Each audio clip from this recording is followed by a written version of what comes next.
The objective of this event is to share the findings and recommendations of the report and motivate participants to exchange your ideas and visions about the necessity of promoting integrated and inclusive approaches to sustainable food systems such as agroecology. We are very pleased to have so many distinguished representatives with us today from our member states, from government partners, project management units, sister development agencies and organizations, and farmers and indigenous peoples organizations. This is quite a diverse and rich audience. Let me say a few words about the programs. The bios have been provided to all of you. We will start with the opening remarks by Joe Puri, the Associate Vice President for Strategic Knowledge Department. We will then move to the report presentations, starting by the presentation of the framework and key findings by Enrique Oliveira, Senior Technical Specialist for Natural Resources, and then followed by a presentation of agroecology in practice, sharing an example from Brazil by Doina Popusi. Then we will have the opportunity to hear the remarks on how the stocktake has informed the development of IFAD's new biodiversity strategy by Mena Grossman. And once we finish all these presentations, I will open the floor for comments and questions from participants, and we will count with up to 35 minutes for this. Finally, we will recap the closure with the delivery by Donald Brown, the Associate Vice President for the Program Management Department. Dear Joe, the floor is yours. Thank you so much, Rosanna. Such a pleasure for me to be here. A very warm welcome to all distinguished representatives from IFAD's member countries, development partners at all levels, and colleagues. Thank you very much. It is with great pleasure that I am sharing this opportunity today to release the stocktake report on agroecology in IFAD operations, an integrated approach to sustainable food systems. This work was embarked upon with the leadership of Dr. Turaya Tricky, who is the Director of IFAD's Sustainable Production, Market and Institutions Division. And it was a first task agreed upon by all agencies that participated in the Scaling Up Agroecology initiative that was launched in 2018 and was led at the time by FAO. So why, you would ask, is this stocktake of agroecology important? As Rike, who's the first presenter after me, will outline, it looks at 207 projects of IFAD that have either been completed or will be completed between 2018 and 2023. But it's really key for us to understand as to what is happening in these projects, what we can learn, what works, what doesn't, for whom, why, how much. And it's really with this key idea in mind that we are doing these presentations of our stocktake, so that we can also generate ideas as well as opinions, as well as feedback on what we are learning, and incorporate this, given IFAD's own commitment to learning, into our further strategic decisions that we take forward. Agroecology, ladies and gentlemen, as you know, is an example of integrated, transdisciplinary and holistic approach, not only for environmentally sustainable production, but also as an approach that can help to meet the broader challenge that we are facing with respect to creating and sustaining a food system that can meet all of our needs. This is, as everyone knows, a pretty important topic in the upcoming Food System Summit, and clearly with good reason. Agroecology is an interesting approach. It has its roots in farming, just as regenerative agriculture does, but it has evolved as well. It has evolved to now include social and human dimensions of the food system. It has started to also include dimensions such as culture, food traditions, responsible governance, fairness, social justice in both the production as well as the commercialization of food. With the world really struggling to meet SDG 2, which is zero hunger, and with the increase in the number of people that are becoming increasingly food insecure, and with the pandemic really having highlighted this for all of us, 132 million additional people will essentially become hungry as a consequence of the pandemic just in this year. The approaches that agroecology presents to us represent an opportunity that we can learn from as we go forward and deal with not just the issues of hunger, but also of nutrition. This was also in the 2020 State of Food and Nutrition in the World report, an estimated 3 billion people, it was reported, cannot afford a healthy and diversified diet. So it's very clear that we need food systems that can benefit not rural, small-scale farmers and producers, as well as vulnerable people, both as producers, but also as consumers of healthy, diverse foods. Agroecology has high levels of diversity, represents high levels of diversity in farming systems and landscapes, which is really key. But it also represents the importance of providing an access to these diversity of foods. It also represents key social values of justice, as well as of access, and as well as of affordability. The core element of diversity in agroecology is especially very important for IFAD, which when combined with resource use efficiency as well as recycling, has the potential to conserve and secure sustainable use of biodiversity and contribute really significantly to resilience of rural and small-scale producers against multiple shocks that we are seeing with the new IPCC report having come out and have been talked about, the irreversible changes that we are seeing with respect to climate, and the fact that climate variability is here for us to see and to witness and to experience. It is clear that we need far more resilient approaches in both agriculture as well as nutrition, as well as food security for us to deal with these challenges of uncertainty and variability. And agroecology presents us with one of those approaches.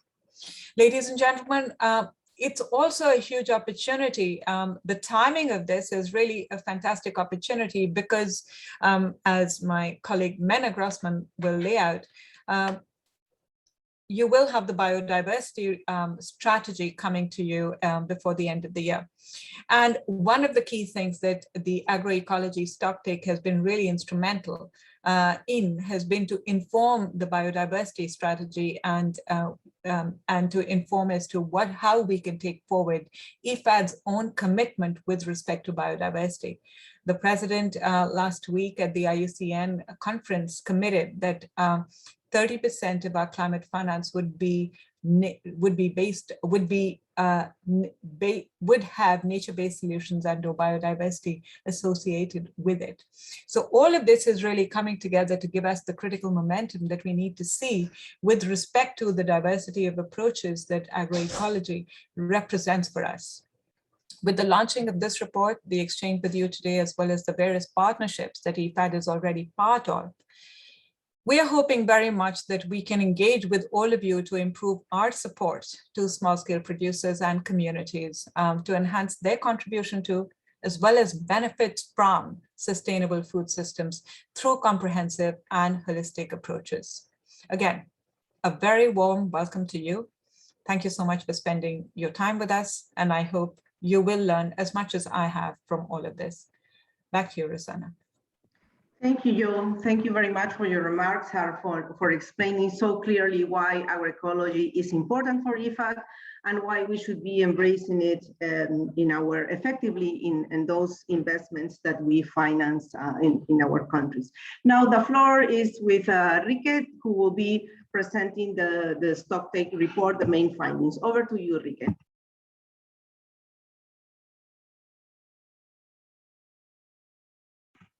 Thank you very much, Rosanna.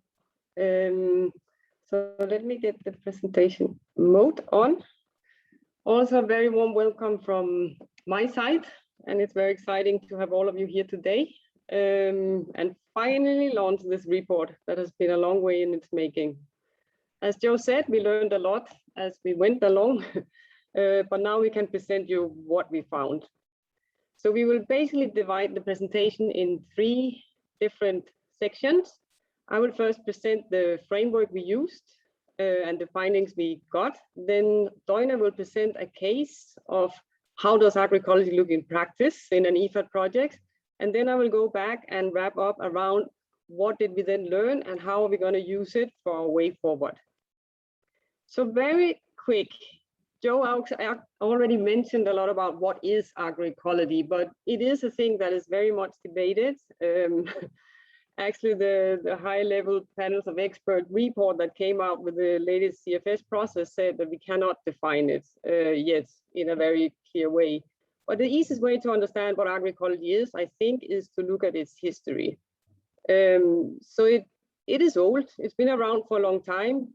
Scientists started with some protectionists in the 1920s to look at how can we strengthen agriculture by applying the ecological principles to agriculture, in which diversity, recycling, and efficient use of resources are key. Because this is what nature does. So if we mimic that in agriculture, maybe we will have more sustainable production. So that was the intention from the very beginning. Then, there we go. Then in the 1980s, a lot broader set of actors became involved. And that is where it evolved into what Joe explained, a lot more holistic approach, a very comprehensive approach to sustainable food systems. So it went way beyond just good environmental practices in production, and also started to look at the social aspects of sustainable food systems, the justice and the access to food. What kind of food do we produce? Also from the aspect of the economic income and social part, and not only the environmental part of sustainability. Then in 2019, we got this final adoption by the FAO Council, approval of the 10 agroecology element, or adoption, I should say. And this is the first global attempt to agree on something, you can say. So these 10 elements got agreed, and is now in this very key document. So as you can see again, synergies is in the center. That's what agroecology is trying to create. And then you have the 3 original: diversity, recycling, efficiency in the use of resources. Resilience is definitely being added because of the reasons we all know. Climate change is there. We really need to keep resilience at the front of our minds when we work on rural development. And then we have human and social values, co-creation and sharing of knowledge, because applying agroecology practices does generate a lot of knowledge, but also demands a lot of knowledge from the farmers. So co-creation is a core element. How do we keep learning? It's kind of a learning approach also. Culture and food traditions became involved, circular and solidary economy, and in the very broader also the responsible governance. And that goes with the social justice aspects. And then very, very lately, we got the CFS policy recommendations approved or adopted. And that is really, really recent. And these recommendations are on agroecological approaches and other innovative approaches for transition to sustainable food systems. So this is another cornerstone in the global agenda on how we look at agroecology and try to use it moving forward. So what did we do to be able to do this stock take? So we said, okay, we will have to unpack this. But how are we going to define when a project is agroecological and supporting all these different things that you saw that goes into to the agroecology as an approach?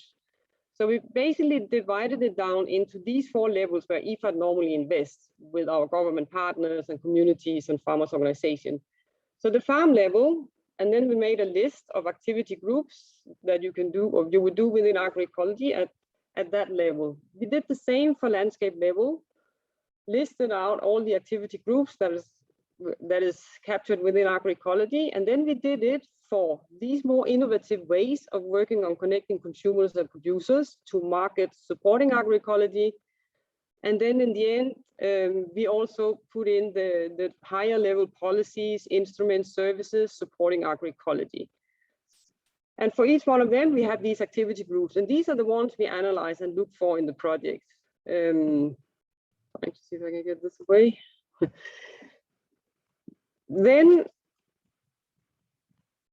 So then we also wanted to have how do we distinguish the projects that we analyze for the projects that are just doing good natural resource management? There are many, almost most projects in IFAD would work on natural resource management, since it's such a key element in small scale producers' life. So we took up the three original, you can say, key elements that agroecology had from the beginning. So for our project to qualify in this stock takes as being agroecological, it needs to support the recycling, the diversity, and the resource use efficiency. So we took that as a core. So if the project is supporting that, that is when we then go ahead and we analyze what it is then doing and all the other levels. So we looked at that from farm level, like a kind of a traffic light as an entrance point. If a project got through the traffic light, it was included in the badge that is agroecological. Then we also looked at in our framework are the IFAD's 4 mainstreaming priorities: climate change, nutrition, gender, and youth. And we also wanted to look at how does agroecology interact with indigenous people. So we looked at those 5 aspects as cross-cutting. And then in the end, we also have made sure that, yes, the 10 elements approved by the FAO Council, they are there. So they're sitting here. So this is basically the framework we used. Then we decided that we wanted to operate with 3 categories instead of just 2. So we have the ones that comply, that promote all the 3 key elements that I mentioned before: resource use, recycling, diversity. These we call agroecology-based projects. So these are the kind of full, that is going the full way. Then we left in a middle group that we call the partial ones.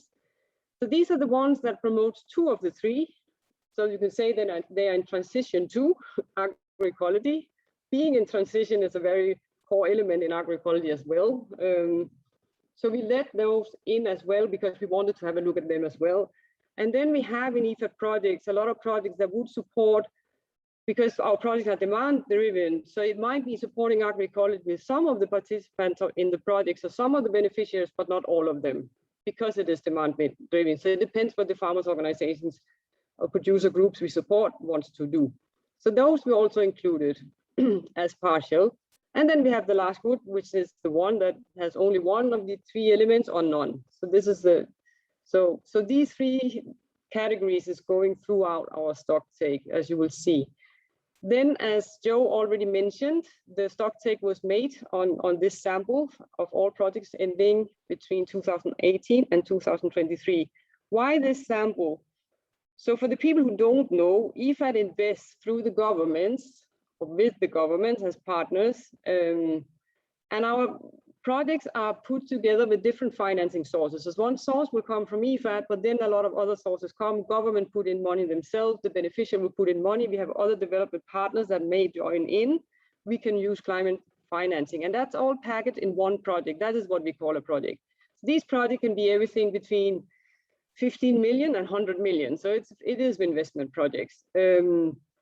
They are then running over 6 years. So when we choose a sample like this, we would hit projects that are designed some 4 to 8 years ago. So they're not too old.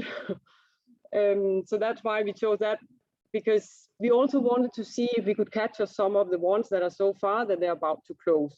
For that to happen, we needed to go back to some of the older designs. So this is why we chose this one. And as you can see here, they are distributed as IFAD projects are throughout the 5 regions that we cover. So what did we find? So using these 3 categories that we brought them into, basically 60% of IFAD projects are supporting agroecology practices. So that includes both the ones that are full, 13%, and then the other 2 partial categories, as I explained before. Then 40% of IFAD projects are not supporting agroecology. Within those projects, a lot of them are not even supporting production. So you can say it's a little bit difficult for them to having tapped into an approach as agroecology. It wouldn't really be that relevant.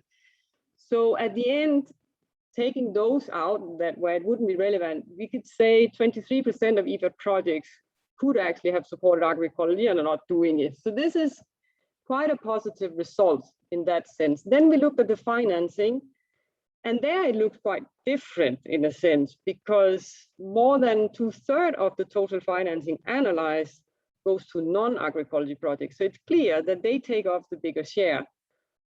We don't know yet exactly why that is, but one option to look at it could say, well, maybe you're more cost efficient in agroecology projects, or the type of activities you would do doesn't require that big amount of money. We do know that a lot of the non-agroecology projects have bigger infrastructure investments that takes up a lot of money. So these are some of the explanations. Then we also took a look at the projects that have co-financing from ASAP, which is our signature program for adaptation for smallholder farmers, and the projects that have funding from the GEF, the Global Environmental Facility. They have, these two funding sources demonstrate that they have a huge catalytic impact on how projects are taking agroecology up or not. So 87% of projects with ASAP financing and 90% of projects with GEF financing are promoting agroecology. So we know these financing streams are really important for IFAD wanting to take up these more innovative approaches with our partners. Then we took a look at the projects that we had classified in the two categories of agroecology projects, so both the partial and the full. And we looked at the 4 levels. So how well are we covering then all these possible activities group you could do within agroecology? Again, taking into account that agroecology is a very comprehensive approach and very holistic. So that's a lot you can do. And there will also be things you miss out on. And what we found is here. So what you can see is that while we are really good, in a sense, to pick up of all the relevant practices at farm level and also landscape level quite well, when it comes to these more innovative way of thinking markets, connecting consumers with producers that agroecology contains, it's going a bit slower. Nevertheless, we do have emerging innovative approaches there. So we have a ground for where we can scale. So that's the positive side. We saw some really interesting so the projects that are doing things on market, what are they doing? And Doina will be presenting some of it from the Brazil case. And in the end, we also have to say at the policy level, that's where we are lagging behind. Also, I would almost say in agroecology, right? So we do need to step up there and work with all of many of you or all of you as partners. The policy frameworks is the last thing we are looking at, but we really are ready, I think, to do that also as a global development community. Then we looked, as I said, we wanted to see how well are agroecology projects doing in terms of the mainstreaming priorities for IFAD, so gender, nutrition, youth, and climate change, compared to non-agroecology projects. And we also looked at indigenous people, as it is a priority for IFAD. So it's very clear here that all projects are quite high on gender, and that reflects that this is the oldest mainstream priority in IFAD. It's really one of our signature things. Gender has been on our agenda for a long time, and we don't go out in any rural area and doing development for only half of the population. We do it for the whole population. So this is what is there. Then we see the newer mainstreaming priorities. So many of these projects will actually have been designed before they were mandatory or before they even had target. So what we can see here for sure is that agroecology projects are a lot faster to pick up on these. So these are the early adopters. And it shouldn't be strange, knowing what agroecology is, that especially on nutrition and climate change, agroecology projects support much more our mainstream agenda than the non-agroecology project. So this was also a confirming finding in some way, and we see with youth that even there, the social aspects of agroecology comes through, and they're also early adopters there, with youth being our newest mainstream priority. Indigenous people, also not too strange that, yeah, agroecology projects are more often engaging with indigenous people than non-agroecology projects. Then, as Joe mentioned, the agroecology stocktake was also used to inform ourselves a bit about what we should focus at for the development of our new biodiversity strategy in IFAD. So we took a look at the activity groups that we had defined that particularly would support conservation and sustainable use of biodiversity. And here we looked at the agroecology projects only. So what we see is, and now I'm also taking in some data from the non-agroecology projects. So as a starter on the diversity, 81% of agroecology projects support diversity in farming systems versus only 1% of the non-ones. So having a holistic approach that thinks about diversity is definitely beneficial if we want to move the biodiversity agenda, and it comes through very clearly. Then another, maybe surprising, not that surprising, we kind of knew we had a hanging point there. Agroecology projects are not picking up that much on community and local seed systems that we know is an important element in agroecology, because you do need a variety of crops, and you do also need a lot more adapted crops, because you are switching out the use of agrochemicals with other approaches. And some of these approaches is in the how you use plant genetic resources. So there, for sure, we have a lot more we could do and seek partnerships on moving forward in agroecology and other like these holistic approaches. Finally, we took a look at so how are these agroecology projects performing compared to the non-agroecology projects? So IFAD has a system of indicators that we use to monitor the performance of our projects throughout their life cycle. And at the end of the project, they get like their final ratings. So the rating system runs from 1 to 6, with 6 being highly satisfactory. The blue line you see in the spider web here is the agroecology projects, and the green line is the non-agroecology projects. And this is just a subsample of all the projects that had completed in 2018 to 2020, because we wanted to have the final rating. So it's 10 agroecology projects that is in this subsample and 86 for the non. So you can say we should look more into that. This is a first exercise. It's maybe not representative, right? We cannot be totally sure what this is, but at least it's very consistent what it shows. There is none of these indicators where the green line is the outer one. So in that sense, that was a bit more surprising to us, that we did get this confirmation on, it seems like they're performing better.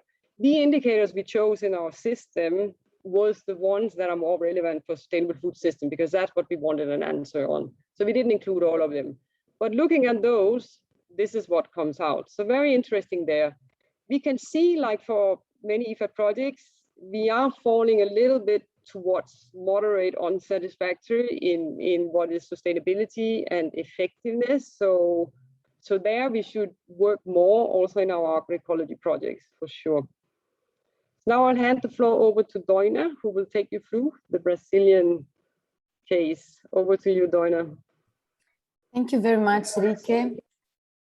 Good morning, good afternoon, and good evening, everyone. And really big thank you for being with us today.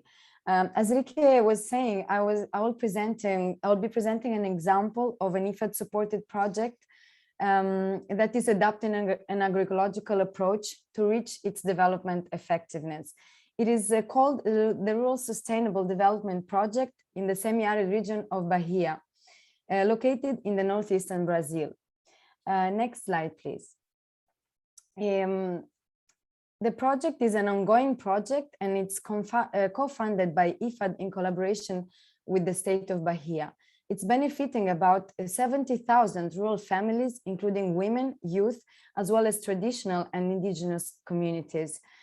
It's empowering them to live in harmony with the semi-arid conditions, building their resilience.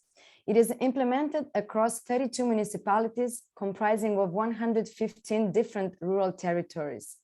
We will look more into details at the main activities IFAD is supporting throughout this project, including the recuperation of the Caatinga biome, the practice of forming local food seed guardians, and the promotion of highly productive agroecological gardens, and the use of the agroecological logbooks employed by women.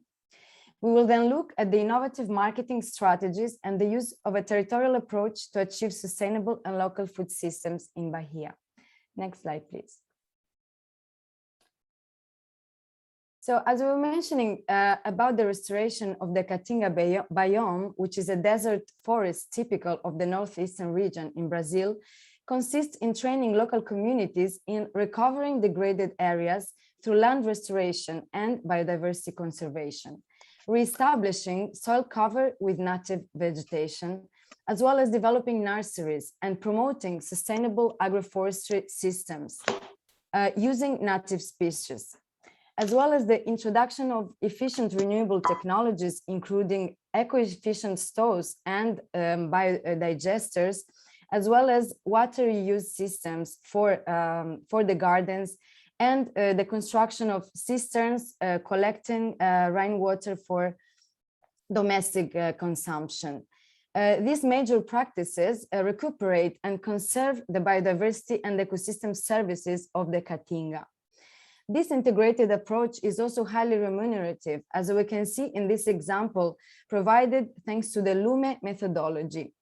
The LUME methodology has been developed for the economic ecological analysis of agroecosystems in Brazil to give visibility to the economic, ecologic, and political relations within an agroecosystem, going beyond the conventional economic analysis.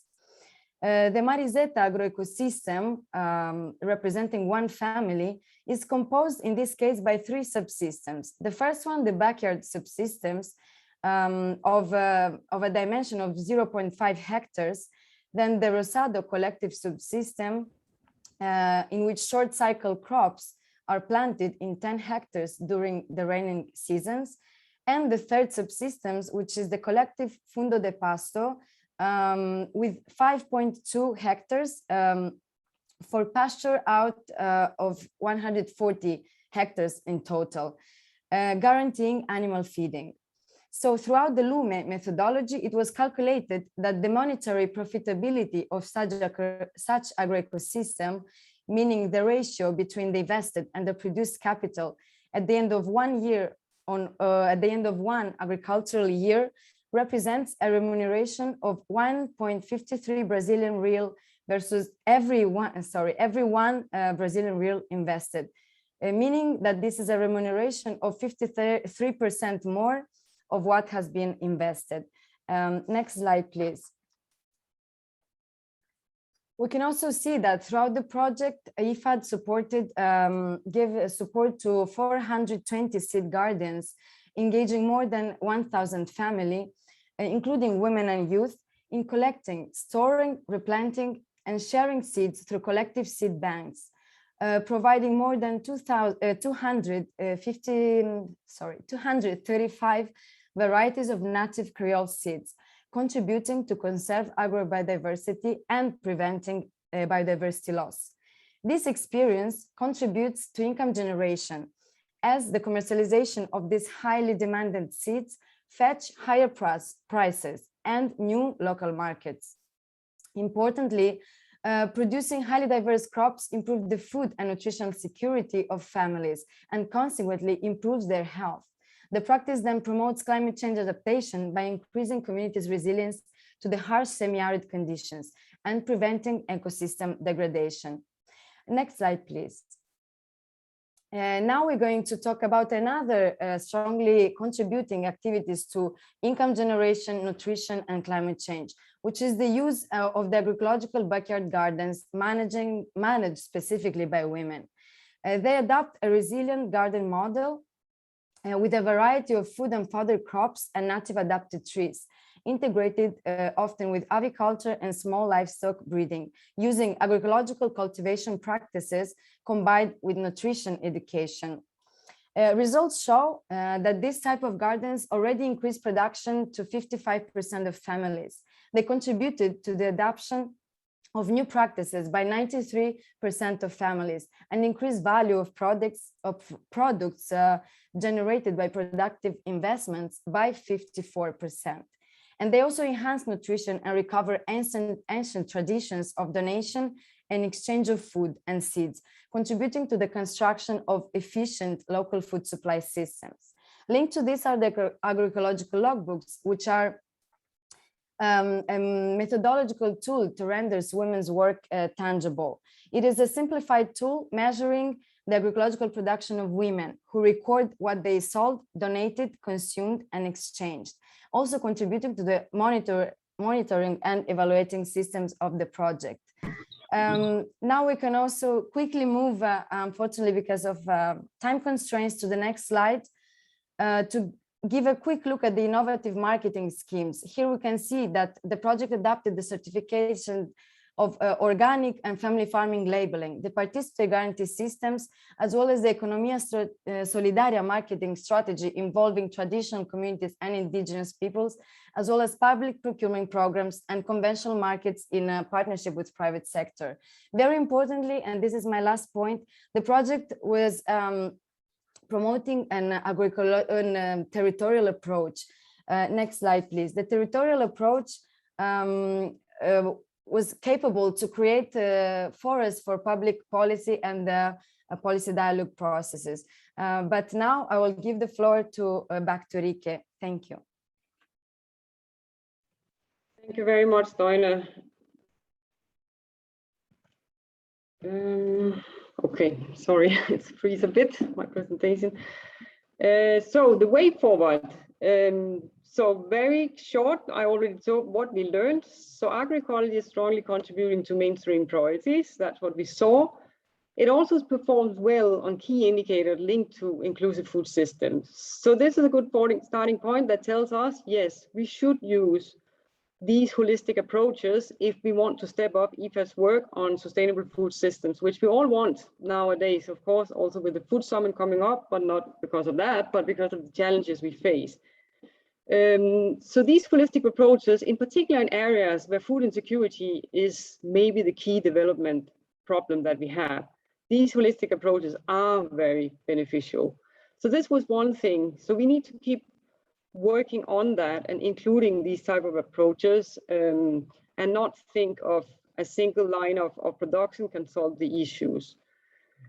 Then, because of where the agroecology project was performing a little bit less on the performing indicators, yes, we do need to keep strengthening community ownership for the sake of strengthening sustainability performance of the projects, but also the development effectiveness.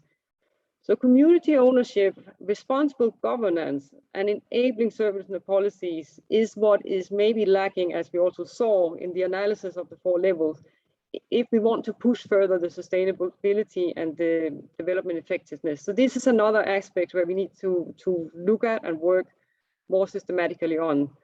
The first step to do that is to learn from what we saw, and then develop the guidance for our design teams, and also for our project implementation teams, including our government teams that implements the project in the field. And then exchange, learning, take advantage of our South-South collaboration, exchange learning. Some regions are really kicking off now. We are very aware on agroecology, and there's a lot already going on, so a lot that can be learned, and IFAD can be a facilitator of that to happen, so the cross-learning and exchange. Then the other things we learned, again, summing up, consistent support for agroecology practice at farm and landscape level are very well covered, but we do have interesting innovations when it comes to market level, but they're still only represented in 1/3 of our agroecology project. And that is actually important because it does mean that we lose out of the major benefits of these projects for the sustainable food systems. If you don't work on the market part, you may miss out of this very important aspect of agroecology. And then again, on the policy services instrument that can create the right enabling environment, that we also need to do more. How do we do that? So what Doina just showed is one of the 6 case studies we have been doing, digging deeper into some of the agroecology projects that seems to have covered a broader range of activities. So we want to learn from those and write up guidance, particularly on how do we work on innovative markets for agroecology, and how do we work on these territorial approaches for solving the more systemic issue and building policy processes from below where people can engage. So where the beneficiaries of typical beneficiaries of IFAD projects can engage, the small scale producers, women and youth. And then you build up and try to solve the issues at the level where they need to be solved. IFAD has good examples of that. We can do a lot more. Then comes the other part. For IFAD to contribute to the broader learning, we need to develop more of these instruments that can actually evidence the theory of change. Is this really working as we thought it would be working? So this is a little bit the first go on it, but how do we do it more systematic in a project level? We have different tools on the way. So we have started to work on what we call the economic financial analysis, EFA+. We want to take in a broader set of aspects and not the usual lot more narrow looking at the economic financial analysis of an investment. and also what happens going down the line. So this is one thing we want to work more on. And then we have the resilience scorecard that is being rolled out in IFAD now. That actually also gives us really good elements to our learning on what agroecology and all projects that has a holistic approaches can do and where their weaknesses are. And finally, there's a tape from FAO. There's many other tapes. Sorry for the ones not knowing tape, but tape has been on the making for some time. It's also an instrument that monitors what happens on the agroecology projects. So that one we definitely also has collaboration with FAO and rolling up. And then we need to work with a lot more stronger partnerships around how can we support governments, how can we work together in finding out what these policy frameworks could look like that a lot more precisely support sustainable food system using holistic approaches. And then we have the final one. So most financing goes to non-agroecology projects, as I mentioned. We have very limited private sector co-financing. I didn't mention that, but that goes actually for all our projects. One, maybe because it's not captured when we monitor it. We might actually have more than we think, but it's not captured in our systems. And then we have the importance of climate financing and environment financing. So we need to build on that. And that's again about building partnerships and then using a lot more efficiently our now new partners, private sector engagement strategy. So we want to reach out and we want to find out how can we co-invest together? How can we leverage more of the other resources that are around? There's a lot of people thinking in investing in sustainable food systems. There's also a lot of people working on these result-based investment tools that can show us where is the best and what is the best form of investing. And a lot of private sector partners are also working on this. So there's a lot of scope for us to use our private sector strategy and also through that promote these more holistic systems. And this is just the final takeaway. It's all things I've already said. So in sake of time, I will jump over it. But thank you very much. And I will hand the floor back to Rosanna. Back to you. Thank you. Thank you, Ricky. Thank you, Doina. Thank you very much. Thank you for sharing with us this, and it's very reassuring to see the facts, the numbers, the percentages, the fact that 60% of our projects are financing or using at least an agroecological approach. I think it is an approach that probably it's old, it has been there, but you have shown that innovations can be included and that innovations are needed on the way forward. It is true that many regions are kicking out the use of agroecology, and we see more and more, and hopefully we can listen from our participants that agroecology is being embraced in their national plans.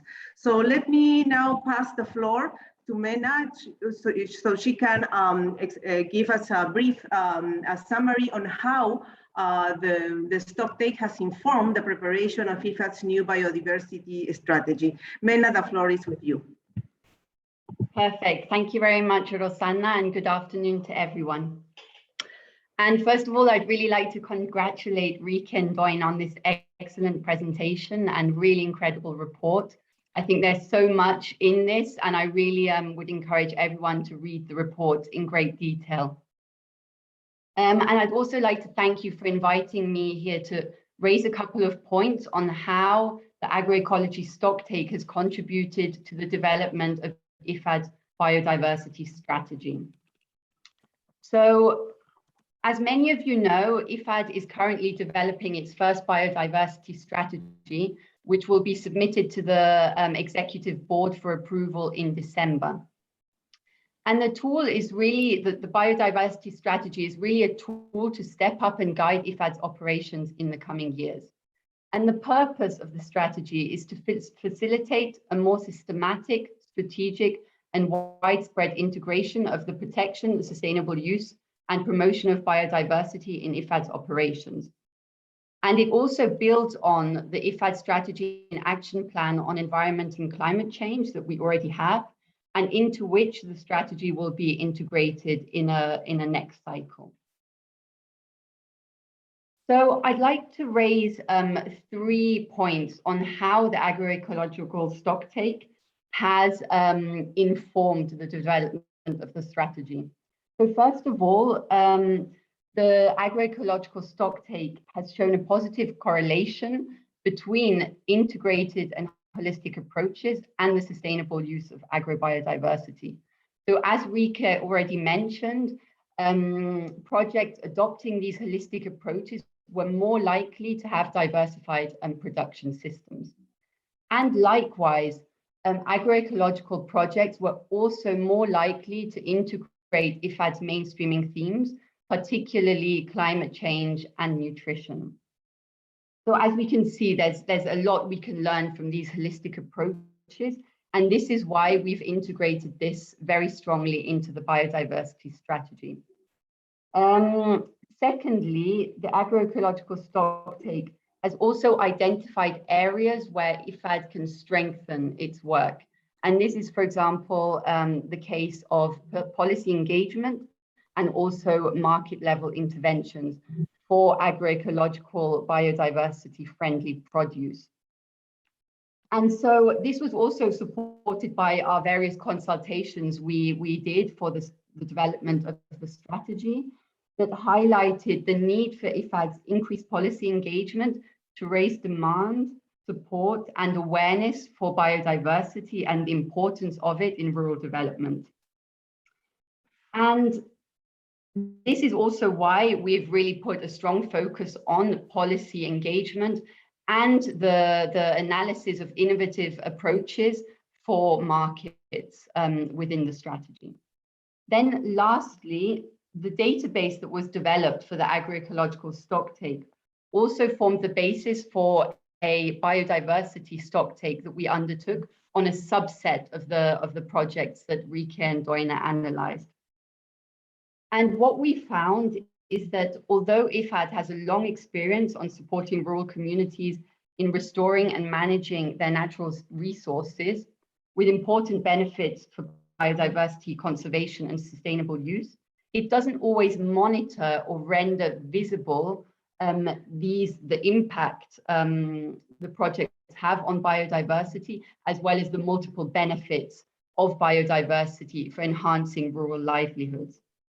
And so we saw this as a big shame, because obviously IFAD has a massive portfolio which could serve as an opportunity to test, scale, and learn about these different approaches to enhance biodiversity, whilst at the same time improving rural livelihoods.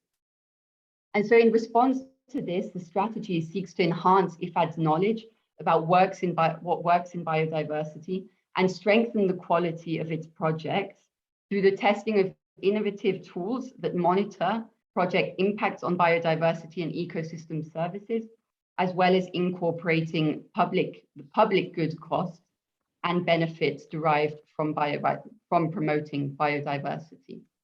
So I hope that this gave you a good snapshot of how this important report has informed the strategy. And I hand back to Rosanna for question and answer. Thank you very much. Thank you, Mena. Thank you very much to Rike again and Doina.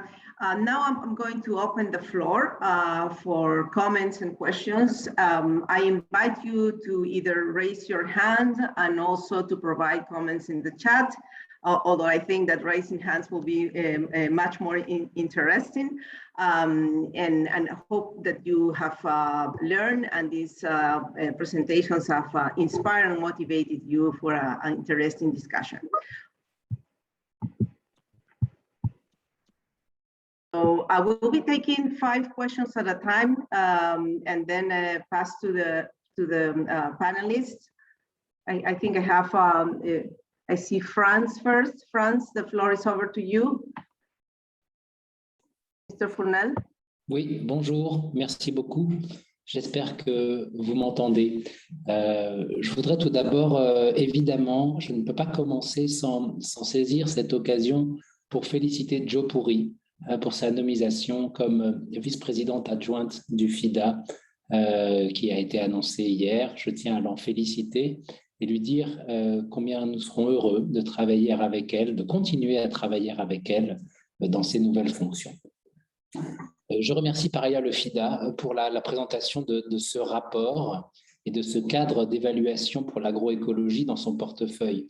C'est un document très riche, en effet, qui illustre la solide expérience du FIDA en la matière, c'est-à-dire en matière de soutien au développement de systèmes agroécologiques intégrés. Vous le savez, la France est fortement engagée en faveur de l'agroécologie au niveau national, européen et international. Et c'est pourquoi nous nous réjouissons particulièrement de la discussion que nous avons aujourd'hui.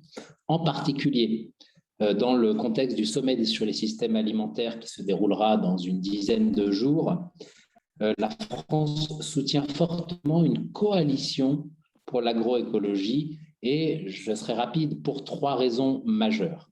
Tout d'abord, parce que, comme il a été souligné, l'agroécologie est une solution innovante qui se base sur la nature, qui permet de lutter contre le changement climatique pour la biodiversité et tout ça en préservant la production agricole. Grâce aux pratiques agroécologiques, nous pouvons dire que l'agriculture n'est pas seulement un problème pour l'environnement, mais surtout affirmer qu'elle constitue en réalité une part de la solution et que l'agriculture a un rôle fondamental à jouer dans la préservation de la biodiversité, j'y reviendrai. Deuxième raison, par sa dimension holistique et intégrée qui a été bien mise en évidence, il est manifeste que l'agroécologie s'inscrit non seulement dans la logique du sommet des systèmes alimentaires, mais aussi dans la perspective plus globale des objectifs de développement durable.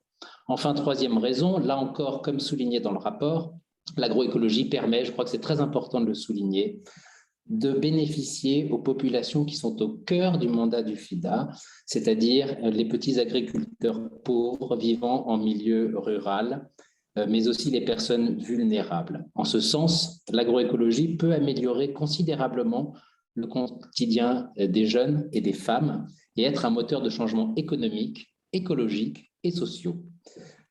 C'est pourquoi, pour le dire très vite, la France se réjouit que 60% des projets évalués dans le rapport comprennent déjà des activités agroécologiques. Je voudrais aussi féliciter le FIDA d'avoir rejoint la coalition agroécologie dans le cadre du FSS, comme l'ont fait d'autres organisations internationales, notamment le PAM ou encore le PNUD, et j'espère d'autres encore dans un avenir proche. Je songe notamment à la FAO qui a beaucoup à contribuer dans ce domaine.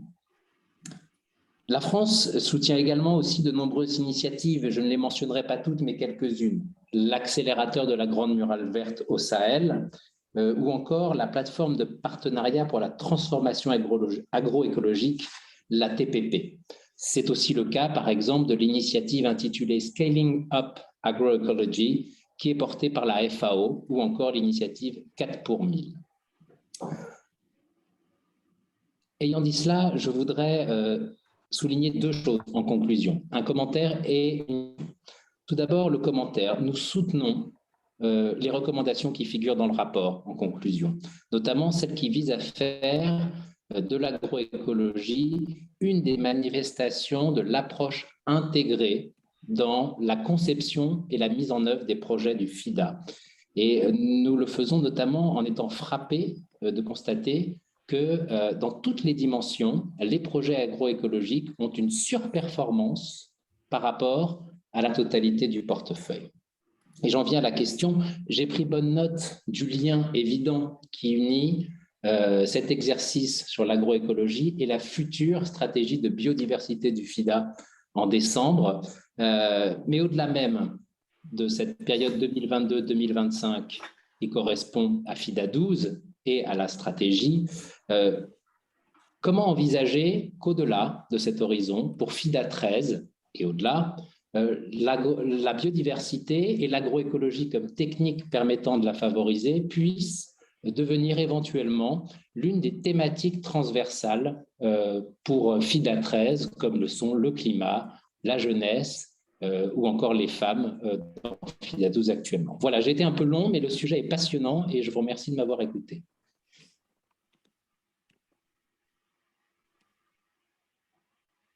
Thank you very much, distinguished representative.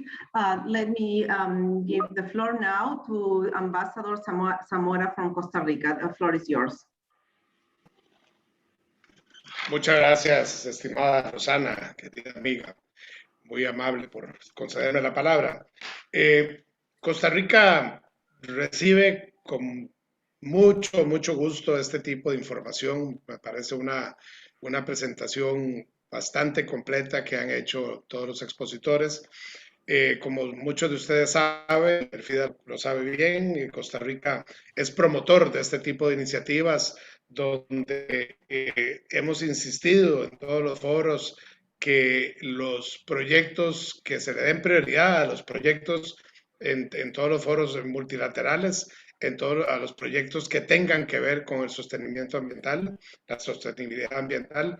Y este es un caso donde la agroecología forma, obviamente, este contexto. Costa Rica practica como sus políticas públicas el tema de la agroecología, ya lo tiene en práctica, ha logrado varios resultados positivos como la reforestación, recuperar los bosques, por ejemplo, y la captura de carbono, que es algo novedoso que está haciendo Costa Rica en la agricultura, la captura de carbono en los suelos, que llamamos el PSA 2.0, no solo en los bosques, sino propiamente en los suelos. Y también pues proyectos como Nama Ganadería, etcétera, que van con este tipo de iniciativas. Siempre apoyamos este tipo de proyectos, apoyamos y esta no será la excepción. Quiero compartir con el FIDA que Costa Rica está anuente a participar activamente en este tipo de actividades, no solo como país que necesita también de la ayuda financiera del FIDA y de otros organismos, sino también como oferente de este tipo de ejercicios o de prácticas que hemos sostenido muy favorable y positivamente en Costa Rica. Mi pregunta un poco va en el sentido de si la han considerado, porque vi que mostraba mucho familias de escasos recursos, obviamente las poblaciones indígenas nos interesa, el tema género, que yo lo llamaría, y lo hemos conceptualizado más como agricultura familiar, que es donde creo que encierra todo este tipo de grupos productores en agricultura. Pero mi pregunta va más en el sentido si esto hay el que no me pareció verlo y hay tantos números que nos dieron que puede que se me pasó desapercibido, pero si excluyen de alguna manera países de ingresos medios o altos o regiones con ingresos medios o altos, porque en el caso de Costa Rica se nos ha dado este tema que se excluyen de muchos proyectos por ser país de ingreso, país en desarrollo, digamos, pero debo decir que Costa Rica, aunque sea país en desarrollo de ingresos medios altos, tiene necesidades como tecnología, semillas, acceso a semillas, etcétera, para continuar con estos procesos de agroecología que están funcionando bien.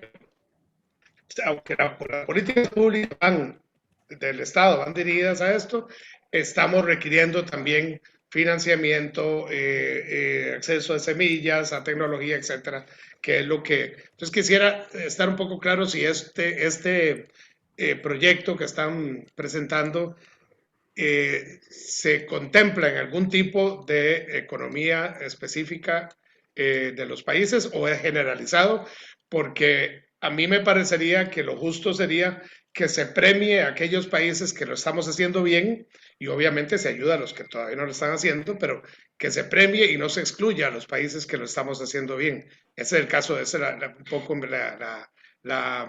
el cuestionamiento que me haría como Costa Rica. Muchísimas gracias por la presentación. Quedo a las órdenes para poder participar en estos foros cada vez que así lo consideren y créanme que este tipo de cosas para Costa Rica es música para los oídos. Muchas gracias. Many thanks, Ambassador. Now I see the hand from the permanent representative of Nigeria. The floor is with you.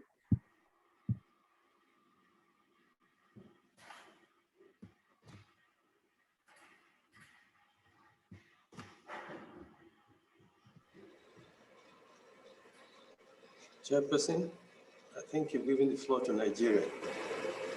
I didn't quite hear you. Is that so? Hello? Can you hear me? We can hear you very clear. Thank you. We can hear you. Go ahead. Okay. Thank you so much. I can say confidently that you've made my day. And this is because to negotiate the agroecological and other innovative approaches was not an easy task. But the beauty is that in the CFS system, every stakeholder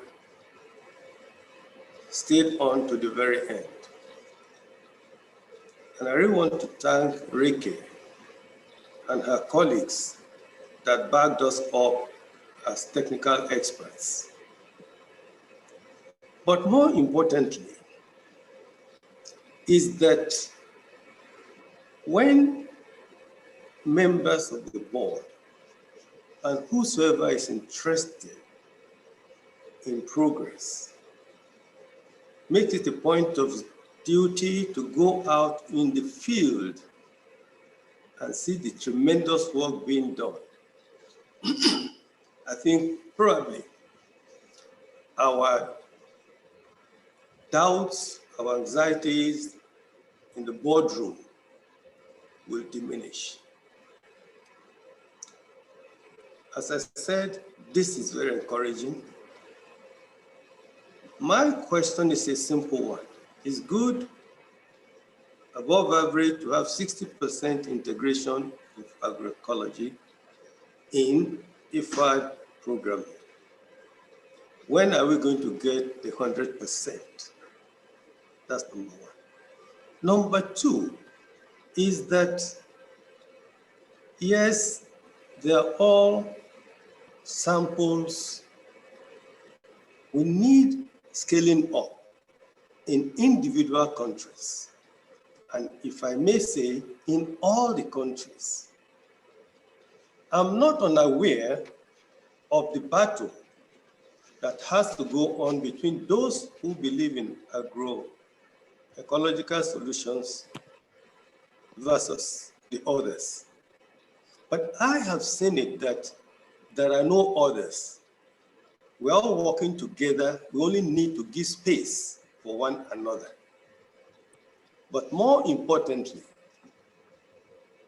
IFAD has a responsibility to the smallholders, which are usually in rural areas with very low input, very little resources. It is obvious from this analysis that they can be brought out of poverty, malnutrition, and unemployment if governments truly took agroecology as they ought to. I'm glad to say that my nation, Nigeria, is well entrenched and interested in doing that. And we want to do more of it with IFAD, FAO, and occasionally with WSP. Now, one key thing during the negotiation that struck me was the economic and financial analysis that was mentioned by Ricky. Members found it very difficult to go along with it. Why? Because it looks strange, or quote and unquote, is regarded as an unagreed language. We all need to be educated. And let us do it and get it right to the hands of those who need it most.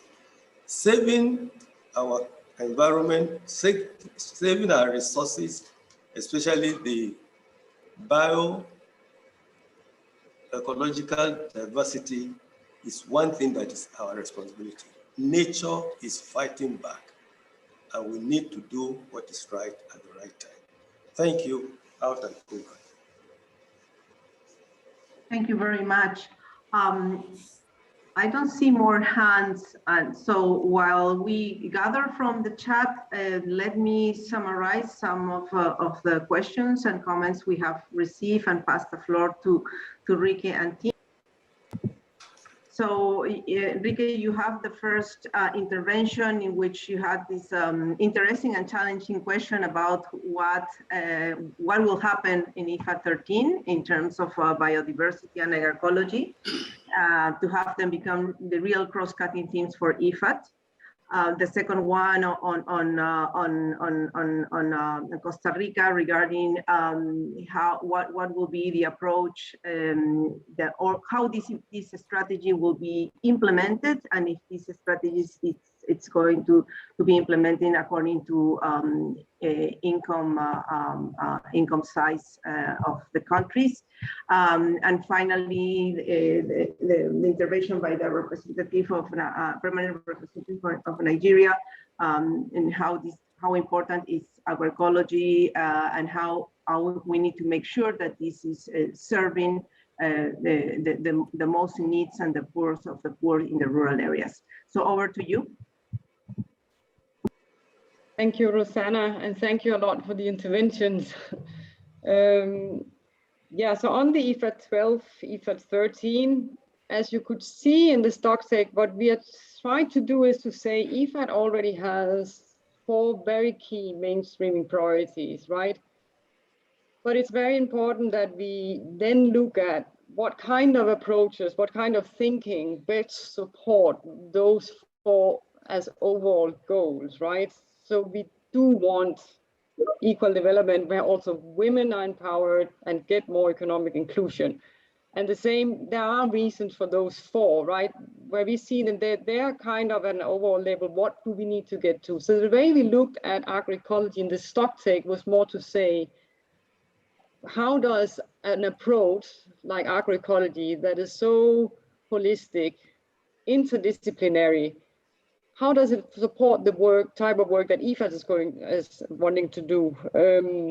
And as you can see, these approaches are really relevant and they pick up very fast on, even before they became full mainstreaming priorities, we see them in these agroecology projects. So they are the early adopters of these overall priorities that we want to achieve in IFAD with the countries.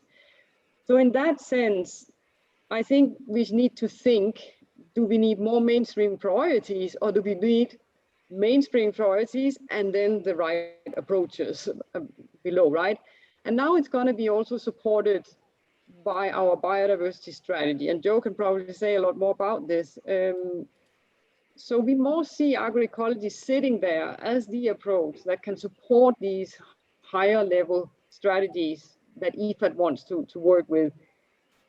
Not so all these mainstreaming priorities is not falling over each other, right? So in that sense, it was never the aim, at least of this stock take, to turn it into a new mainstream approach, but it was definitely the aim to showcase how well an approach like this one does support the mainstreaming agenda we have. So yeah, maybe, yeah, again, Joe, you can come in on it as well, right? You know a lot better where IFAD wants to go on these things. Then Costa Rica on excluding of middle income and high income countries. No, never the intention to exclude. But what this stock take did was it looked at current projects we have. So it's simply just the countries who are in there are the countries who had projects. These 207 projects are the projects we had at that snapshot in time, right? So all these projects that was going to be ended between 2018 and 23. So it's definitely not the intention to exclude anyone, but it was to take a stock on our portfolio to see what we do. Moving forward, as I said, in the strategy that we are trying to put together, how do we support this further based on what we have learned? So what I mentioned was that we see huge potential also for IFAD supporting all of you in exchanging through the South-South, but also set up other exchange makers. We are very aware in Latin America, there's a lot already going on. There's a lot that could be further exchanged. So there, we definitely need all countries to participate, and a country like Costa Rica is really, really high value, right? So not excluding anyone, and then of course, having concrete projects in a country that depends on our financing instruments, right? And we have new instruments moving into IFAD 12. But in the exchange and the joint learning, all countries can participate and will be included. So to Nigeria, the 100%, yeah, that's a dream for sure. And it is, I think this stocktake plays us very well to support the agenda now agreed, as you said, this very careful negotiated text, also negotiated language that we had when we went through the CFS process on this new policy document. And with us having a lot more take on as IFAD, what have we actually already done, what works, what doesn't work, will place us well to support as the countries move into this implementation of these policy recommendations. So we are ready to support and also the scaling up agenda. And as we said, I think what IFAD can be stronger at is also generating the evidence and how does the different types of theory of change when we want to support the upscaling actually work. We need to generate a little bit more systematic data on this. And because we have this kind of investment portfolio in IFAD, because of our mandate, this is what we can support with as well. And then support the upscaling agenda. We are definitely there, and we are a member of the FAO initiative as well, as was also mentioned by Joe in the beginning. Thank you. Thank you, Enrique. Joe, over to you. Yeah, thanks, Rosanna.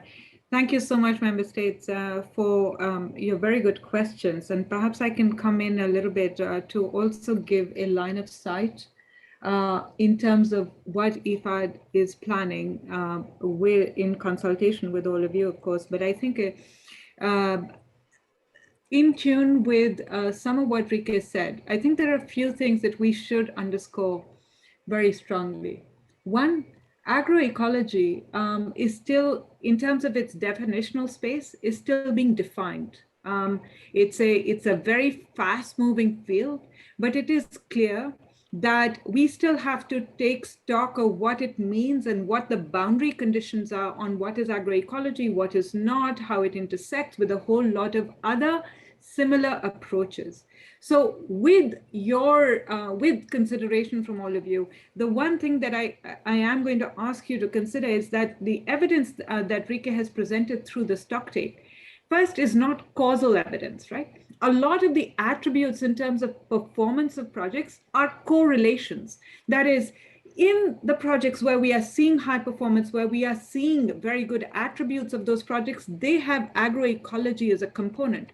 But the causality can go from either good performance to agroecology, that is, good projects actually incorporate agroecology into them, or it can be the reverse. That is, those that have agroecology are good performing projects. So it can be in the reverse direction. So I think one key thing that we have to do is to figure out, what is that causal relationship that we are seeing with respect to agroecology and performance.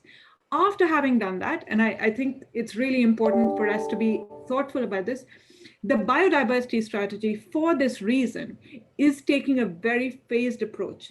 It is saying that in the next few years, till 2025, given the nascency of definitions around a lot of concepts, as well as the evidence that is there in this space, we are going to do a learning. So this is a piloting, testing, developing, scaling phase of the biodiversity strategy. But our line of sight is definitely multi-period. Post 2025, once we have learned both from the stocktake of agroecology, but also related initiatives, we will be able to inform IFAD's own work in terms of targets, in terms of what we want to see in terms of thresholds, to then set targets for IFAD institutionally as well as in terms of investments. One thing I think you will be hopefully also assuaged by and reassured by is that the president as well, like I said in my opening remarks, is seeing the importance and salience of biodiversity and agroecology in the work that we are doing. So there are targets that we are setting that are still humble, but clearly in the right direction.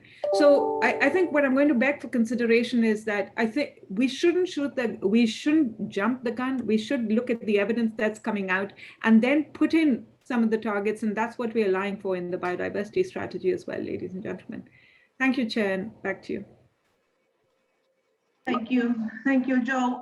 We have several comments and questions in the chat room, but unfortunately, I see that we have 7 minutes. Most of the comments are very supportive of this approach and the fact that IFAD has a stock take and intends to have a strategy on how to use this approach. So maybe I think we can commit ourselves to answer these questions bilaterally, if that is okay, and I can pass the floor on to Donald, unless Rike, you think you have you can summarize in 2 minutes one of the questions, or answer in 2 minutes one of the questions.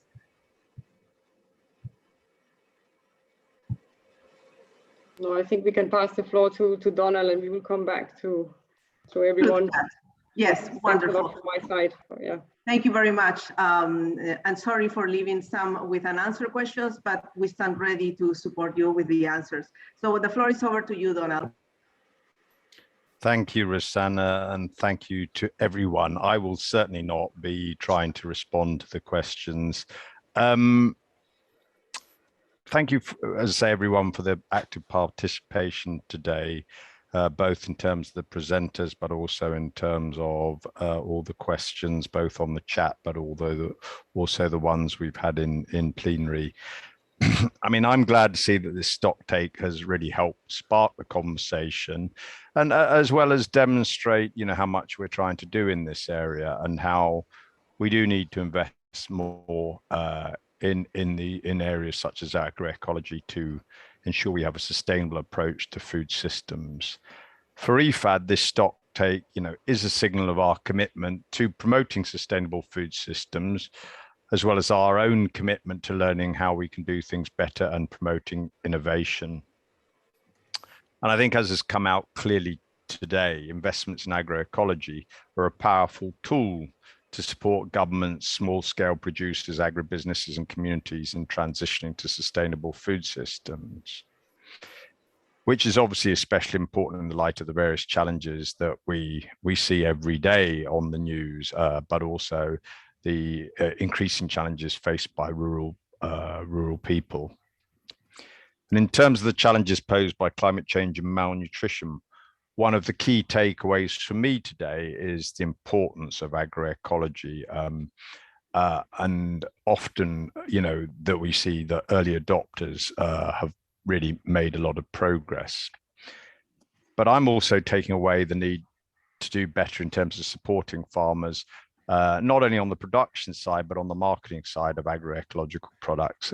And I like the innovative way that the project in Brazil is addressing some of these by linking small-scale producers with consumers. It's this type of innovation that we're committed to promoting moving forward, and especially for, obviously, IFAD's target group. And we're also committed to ensuring that youth and female entrepreneurs can benefit from the rising demand for sustainably produced and healthy food. And for this, we know that they need to have better access to training, advisory services, and finance. And key support we want to promote in this area includes access to bioinputs, digital technology, particularly, and technical advisory services. And we're always going to rely on fruitful partnerships to make this happen. And I think, as mentioned in this session, more funding is clearly needed to boost the transition to sustainable agribusinesses and food systems. And improving access to finance for producers and entrepreneurs is going to be key. And from an IFAD perspective, the challenge is to convince our partner governments with clear evidence. And I think the evidence is something that's been coming through a lot today, and we need to do a lot more on that side of things.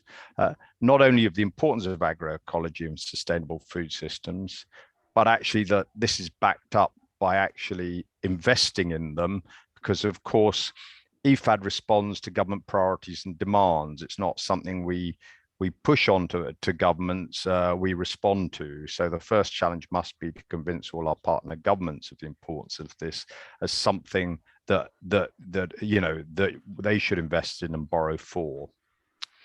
And for me, today, I think one challenge, and I think maybe Nigeria alluded to it a little bit, is I think we need to ensure that agroecology is not seen as a sort of a specialist niche on its own with its own language and its own terminology and jargon, but is something that we can translate for everyone to understand and buy into.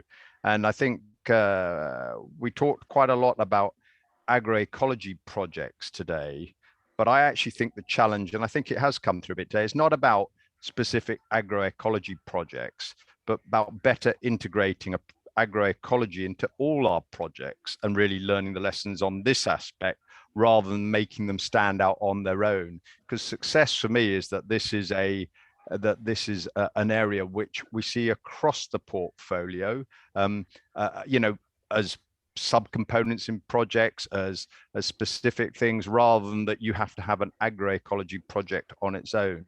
I think if we try and label it like that, we're probably not going to have the success we need, and it will certainly be far more attractive and logical, I think, to governments, you know, if it's components of projects and we take much of the learning and mainstream it in that way. Starting next year, the focus of IFAD 12's replenishment cycle is on resilience, recovery and rebuilding. And the key to this will be comprehensive and transformative solutions, such as the example, for example, we heard today from Brazil. So with these remarks, I'd like to thank you again for your participation, to Thoraya and her team led by Raike, who have led this work, and also to all the various divisions and colleagues across the House who have contributed. I think it was a really rich discussion, and certainly demonstrates the opportunities and challenges, but I think we've all got a lot more work to do, but it's too important not to do it. So back to you, Rosanna. Thank you, Donald. With this, we can close this webinar with our commitment to follow up on all the questions and comments we had in the chat. And thank you very much for your participation. This has been a very rich and diverse seminar. Over to you, Raike, if you have something to say, or we can close. I think we can close, and just thank you for everyone spending this time with us, and we look forward to continue working. As Donald was saying, we need to partner even more and see if we can push some of the more difficult parts of these integrated approaches. Thank you. Have a good afternoon. Good afternoon. Thank you. Thank you. Goodbye. Bye. Merci et bravo encore, Sophida. Thank you. Thank you so much. Bye. Bye.